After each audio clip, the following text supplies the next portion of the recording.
चाहे कितनों भी करो दुपट्टे से कवर, आज मानूंगा ना रानी, देखूंगा खोल कर। देखो ऐसे मत बोलो। चाहे कितनों भी करो दुपट्टे से कवर, अच्छा? आज मानूंगा ना रानी, देखूंगा खोल कर।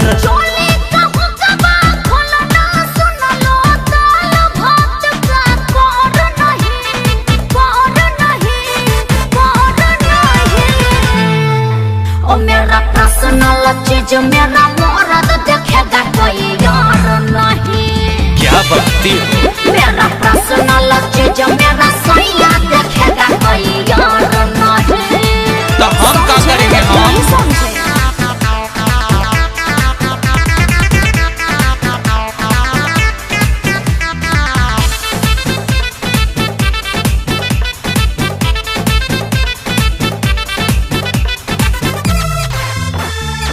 तुम भी कुंवारी हो मैं भी कुंवारा हूँ, मान लो ना मेरी बात। क्यों? ये मजा मिलेगा ना शादी के बाद। चल जा जा, लग जाएगा चस्का, ये सिक्का है डर मेरा भाई है, हर करो देगा मर्डर। चाहे कुछ भी हो जाए अब किसी से हमको डर नहीं।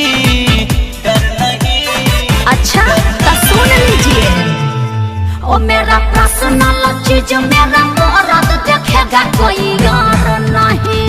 अरे ऐसे ना बोलो। मेरा पर्सनल चीज मेरा सैया देखेगा कोई यार नहीं।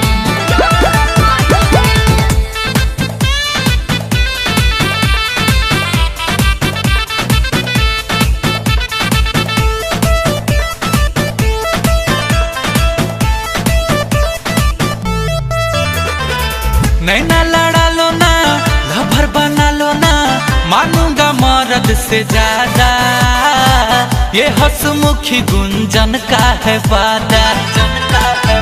बस देखो कर मना नहीं पड़ेगा मन, नहीं छूने को मिलेगा गोरा बदन।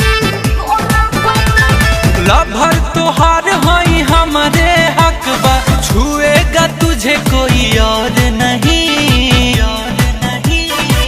फैसला सुन लीजिए, ओ मेरा पर्सनल चीज मेरा